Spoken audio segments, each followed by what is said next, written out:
Assalamualaikum. Apa kabar siswa SD Nasional Amanah Bangsa? Semoga kalian dan keluarga sehat selalu. Amin. Kali ini Pak Wahyu akan share video muatan bahasa Indonesia dan IPS. Selamat belajar. Mari kita awali pembelajaran kali ini dengan berdoa.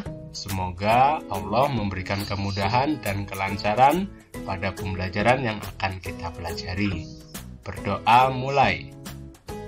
Selesai. Oke adik-adik, kita simak dulu ya tujuan pembelajaran yang akan kita capai hari ini.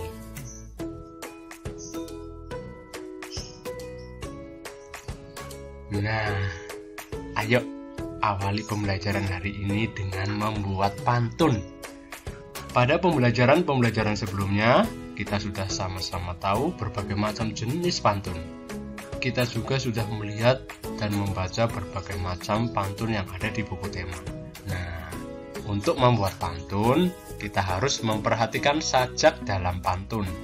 Misalnya, akhiran baris pertama adalah N, maka baris ketiganya juga harus N.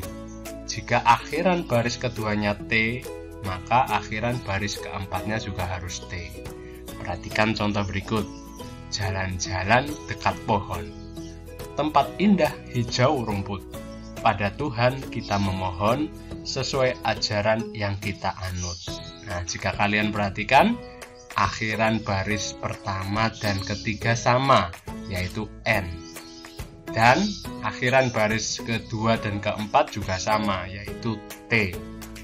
Nah, selanjutnya, selain memperhatikan sajak dalam pantun yang sudah kita buat tadi, membuat pantun juga harus memperhatikan amanat atau pesan dan nasihat yang ingin disampaikan kepada pembaca.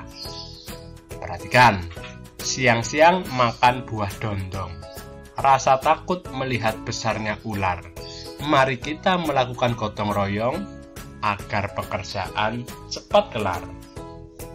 Nah, dari pantun ini kita bisa sama-sama memahami bahwa gotong royong merupakan salah satu jenis tanggung jawab warga masyarakat. Apa sebenarnya gotong royong itu? Mengapa gotong royong menjadi tanggung jawab warga masyarakat? Ayo kita amati contoh gambar yang sudah kakak siapkan ini.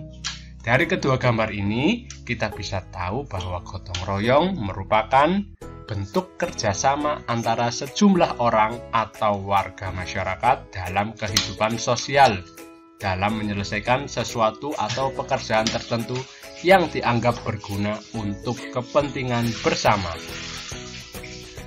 Nah, selanjutnya, apa saja unsur-unsur gotong royong? Iya, yang pertama adalah usaha atau kegiatan bersama.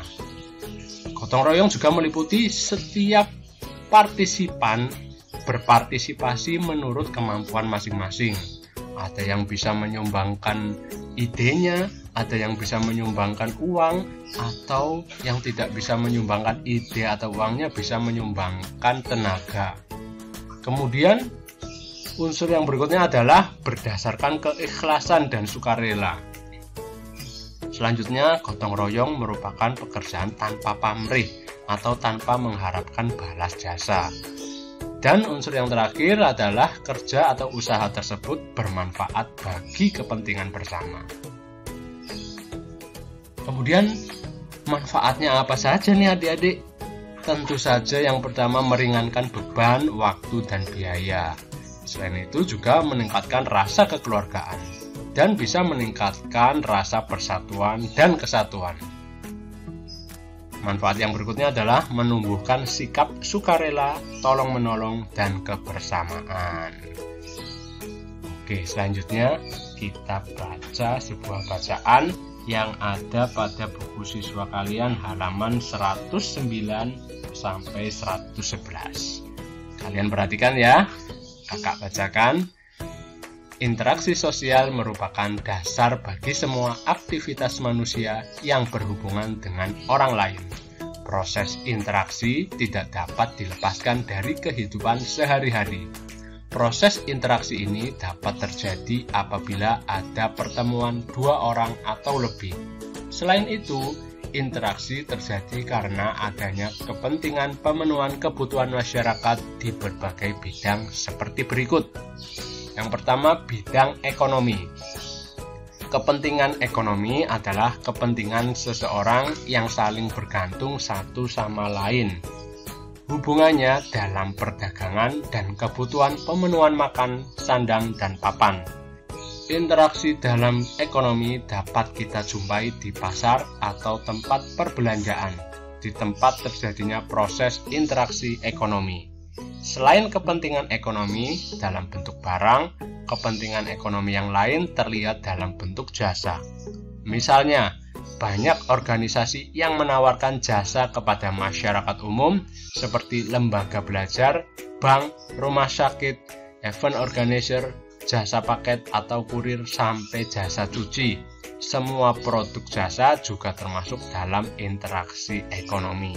Secara umum, interaksi ekonomi ditandai dengan adanya hubungan antara dua individu atau antara individu dengan lembaga yang menggunakan proses transaksi uang. Yang kedua adalah bidang politik. Jenis kepentingan ini digunakan oleh para anggota pemerintahan dan anggota partai politik untuk menjalankan kekuasaan negara. Di dalam kepentingan politik terdapat juga kepentingan keamanan dan pertahanan. Kepentingan ini secara umum ditandai dengan adanya proses transaksi politis dan kesepakatan untuk menjalankan negara. Bidang yang ketiga adalah bidang sosial dan budaya. Dalam kepentingan sosial, seseorang selalu ingin mendapatkan tempat atau kedudukan dalam masyarakat. Kepentingan ini akan menimbulkan interaksi dalam masyarakat karena kedudukan seseorang ditentukan oleh pengakuan masyarakat sekitarnya. Jadi, mencari kedudukan tanpa pengakuan masyarakat sangat tidak mungkin terjadi. Sementara itu, kepentingan bidang budaya berkaitan dengan pola-pola perilaku, bahasa, organisasi sosial, religi, dan seni yang telah menjadi kebiasaan turun-temurun dari leluhur.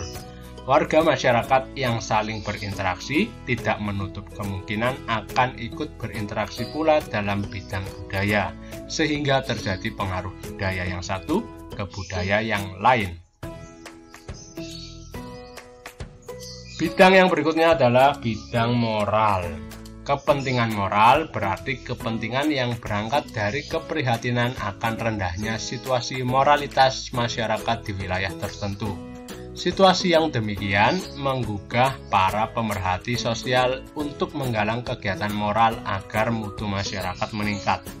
Contoh kepentingan moral yaitu syiar agama, pelatihan keterampilan masyarakat, dan pembinaan masyarakat oleh pemerintah. Tujuannya agar kesadaran masyarakat di wilayah tersebut timbul untuk maju bersama dengan masyarakat di wilayah lain dalam membangun bangsa. Gotong royong memiliki arti penting dalam memperkokoh persatuan dan kesatuan serta meningkatkan solidaritas dan rasa kekeluargaan dengan sesama. Oleh karena itu, gotong royong menjadi tanggung jawab setiap warga masyarakat. Interaksi dalam berbagai bidang tersebut secara otomatis akan mempengaruhi pembangunan di bidang-bidang yang bersangkutan, baik ekonomi, politik, sosial budaya, maupun moral. Tentu saja yang diharapkan interaksi tersebut dapat membawa pembangunan yang bersifat kemajuan daripada